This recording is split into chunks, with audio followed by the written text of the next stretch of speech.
Okay, let's get started. First, storyteller of the week is Chester.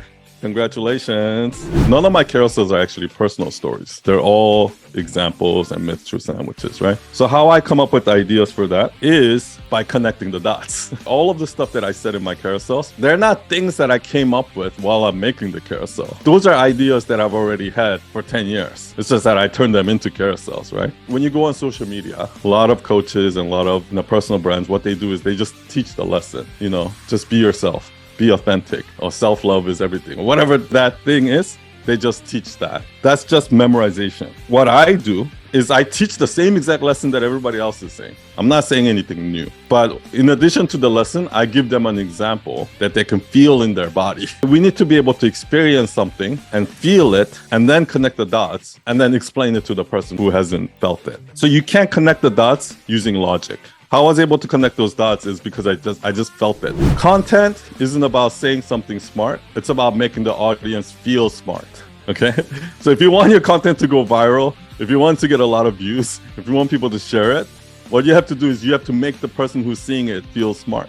So one example I can give is like, if I say, where there's a way, there's a will, right? If you just put your mind to it, you can achieve anything. If you just say that sounds smart, but do they really? Do they feel it in their body? Because if everyone knows that, why isn't everyone doing it, right? But then now if I actually put it into an example where like I tell the story of how my mom made me stay up all night because I didn't finish my homework, and I was like fighting with her. I was like, oh yeah, let's see who can last longer. And I was like rebelling by not doing the homework on purpose. But like she was like determined to stay, and I can see it in her eyes. And then finally I just put my head down, opened up the dictionary, and I looked up every word, and I just like focused on it, finished it, and I literally finished it in 30 minutes. So I stayed up for like 4 or 5 hours because I thought it was impossible and I didn't want to do it. But then when my mom forced me, I was able to do it in 30 minutes, right? So when I tell that story, usually somebody's going to be like, oh shit, I had a similar moment like that too. I never thought I could finish this paper, but like the night before the deadline, I stayed up all night and I finished it. Everyone has a similar story like that. So what I did is I took that lesson and I connected the dot with the personal experience that almost everyone can understand. Almost everyone felt. So once they hear that, they're like, oh my gosh, yeah, that's what it really means. I have a story like that too. So I just made them feel smart. Okay, now you can share the same thing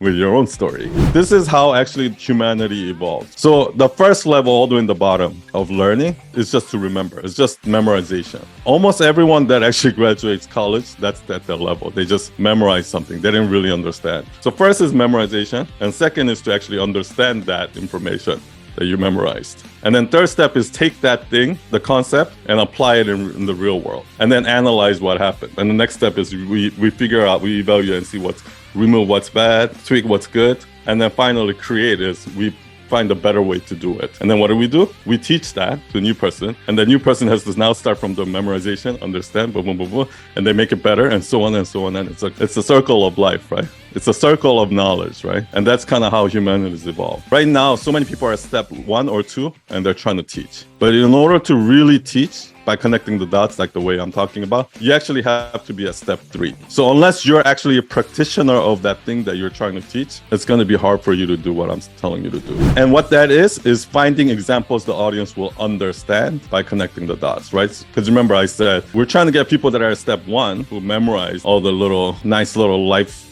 lesson quotes, but they don't actually know what it means. They haven't learned the lesson in their body. We're trying to get them to understand what that quote actually means, right? To the second level. But the only way I can do that is if I've experienced it myself and I can connect the dots to something that they can understand. Go to Circle, go to the micro storytelling, download the week 5 exercise PDF. There's going to be step-by-step instructions in there. Follow it. It's important that you follow those instructions. This week is all about connecting the dots. Connecting the dot is going to help you learn pattern recognition. And pattern recognition is probably my most valuable skill that I have.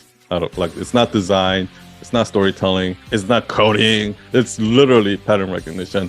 Pattern recognition is actually the thing that allows me to do everything else. A little tip for this week: look for emotions. Don't try to use your head to find connections. Go into your body, try to feel like, what did it feel like? And then what other moments did I feel that too? Number 2, every story has multiple lessons. Just pick one, it doesn't matter. And the best way to do that is to find the other ones where you felt similar emotions and see if there's a common thread there. common lesson that applies to all of them. And number 3, please tell small stories. Like I said, my goal is to make you come up with 100 stories. You have 90 something more stories to come up with. So don't try to make this one the perfect one. Don't do that. Just tell small story with any lesson and just practice. But this final quote is from Tony Robbins, and it's about pattern recognition. You want these 3 skills if you want to succeed for the rest of your life. First, you have to be able to recognize patterns. It won't matter what the jobs are. It won't matter what the business is. Things look like chaos until you recognize there is a pattern to things. If you can recognize pattern, you can change your life. Because once you recognize patterns, you get the second skill. You learn to use patterns, getting yourself to do the things you don't want to do. It's called discipline, but discipline is a heavy word. What it really is just creating new patterns.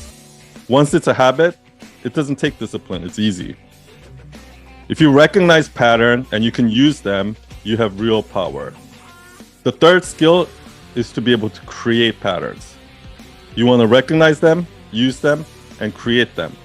The most successful entertainers, the most successful business people, the most successful musicians, they create new patterns. They build on what they learn from others. If you teach your kids to do that, it won't matter how the world changes. They'll recognize the pattern, they'll learn how to use it, and they'll create how to use it, and they'll dominate. If you do this, you'll dominate in this business. Thank you, everyone. Thank you for coming. I'll see you all next week. Cheers. Bye-bye. Bye-bye. Thank you. Bye. Thank you. Bye. Come back next week. Happy Sunday. No matter what. Sunday, everybody. Bye, gracias. Bye, Lyra. Bye-bye. Bye, Rob. Bye, everyone. Have a good weekend.